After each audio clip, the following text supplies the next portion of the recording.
Sony unveils their first Sony unveils their first TV transistor, the Sony Model 8301W portable television, 1961, Christmas Day, and it was priced at $250, and the distinctive profile makes it a favorite of one of the collectors. Here's a photo.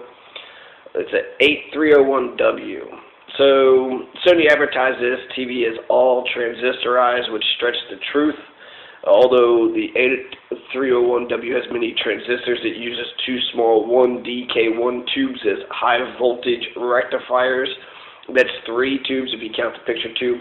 Some people call this the first transistorized TV, but that's wrong too. The Philco Safari was introduced in 1959, 2 years before this set like this.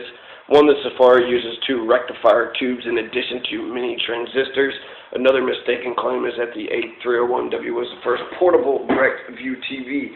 Direct view means you view the picture tube directly rather than in a mirror, as with the Safari. Portable direct view TVs were sold in the 1940s by Sentinel and other companies.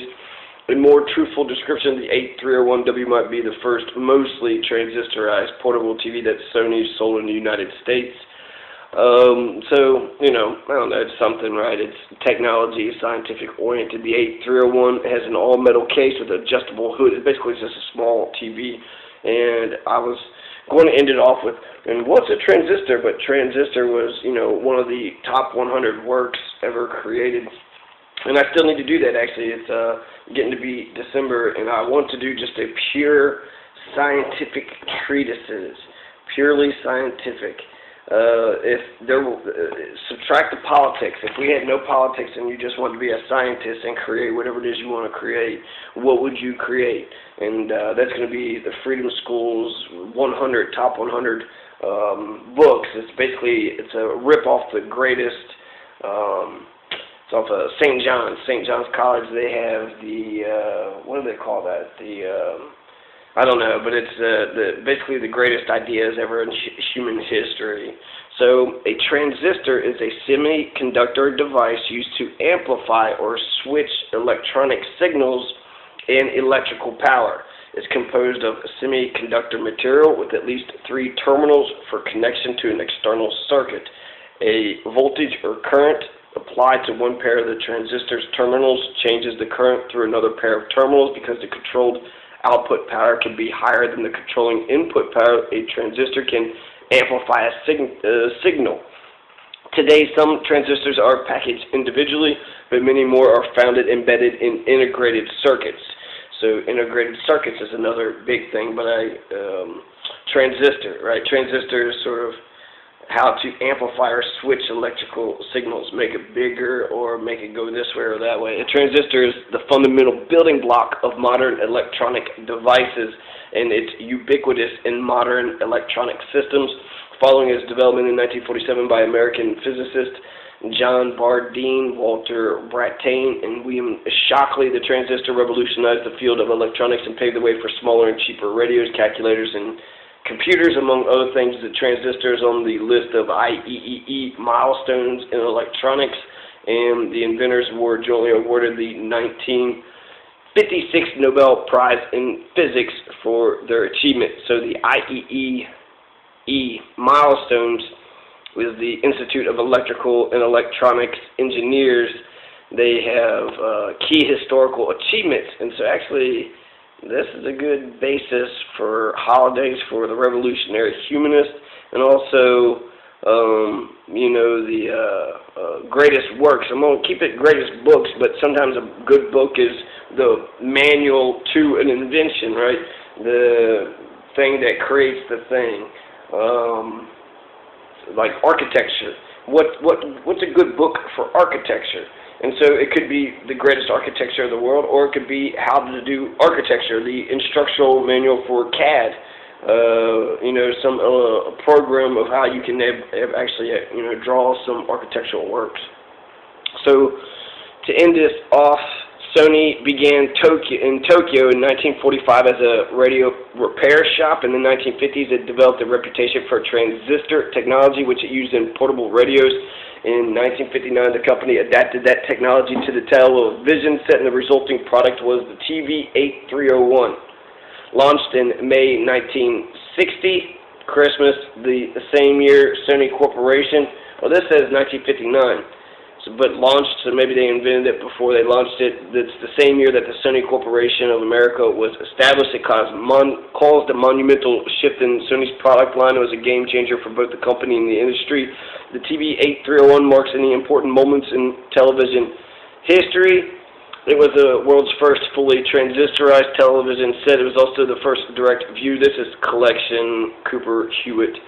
So the other thing that I was on was antiqueradio.org, so they're kind of being more specific. There was something else. I was transistorized, the Philco Safari.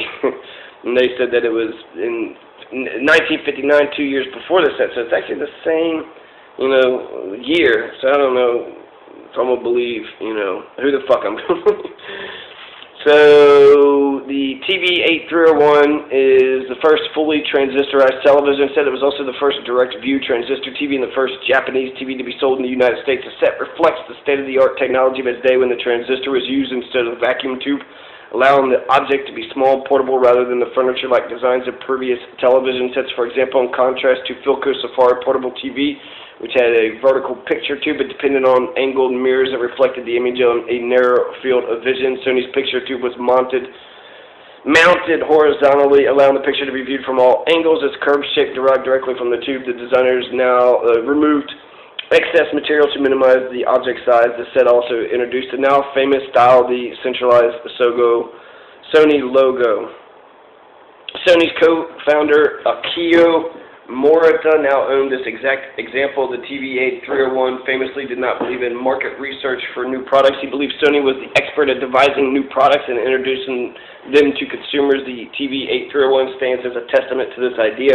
Marketing experts in the U.S. do not think that small portable television sets would sell. They believe the public wanted larger sets, yet the TV8301 launched Sony's TV business. 2 years, the TV5303, an even smaller model, became a huge hit. In the U.S., the acquisition of this early portable TV would be an asset to the museum's collection. At the time of the proposed acquisition, the collection includes 3 other TV sets. So, whatever, transistorized TV came out 1959, the IEEE, and I'm glad I looked up, that the IEEE, the International Electrical and Electronic Engineers Institute, the Institute of Electrical and Electronics Engineers, IEEE. Here's some things. Benjamin Franklin's work, experiments and observations in electricity by Ben Franklin, Volta's electrical battery invention, demonstration of practical telegraphy, County Kerry transatlantic first intelligible voice transmission over electrical wire, radio alternator, Fleming valve, a lot of stuff. Westinghouse radio station, two-way police radio communication, liquid crystal display, 1968 LCDs. It's pretty fucking, awesome. Toshiba T1100 laptop computer, the first direct broadcast satellite service, 1984. 1981, the first monolithic 16-bit digital to analog converter. So all these fucking inventions, I don't know, I think they should be considered for the Freedom School Top 100 books. I mean, it's the greatest books. That's what it is, the greatest books. The great books. But this asshole was just reading all these fucking old fucking motherfuckers, these Greeks and these Roman, fucking pediaster or whatever the fuck that you want to call them. These weird old their empire fucking collapsed. There is no nuclear weapons. This is no internet. It's a whole nother fucking age. So, we've never been in this time before. So to really think about any of the past doing anything significant, they wrote how to talk about happiness and beauty better than we can. That's bullshit. We rediscover all this shit and let's chuck out some of those old shit. I mean, we can keep them around. Maybe we could have a classics expert or something, but and every once in a while it might be interesting, right? But to assume Tupac or I don't know, Lady Gaga couldn't talk about beauty or love is just as good as like some fucking ancient Greek, dramatist is quite ridiculous. Right? Merry Christmas, Transistor TV, Sony. Peace.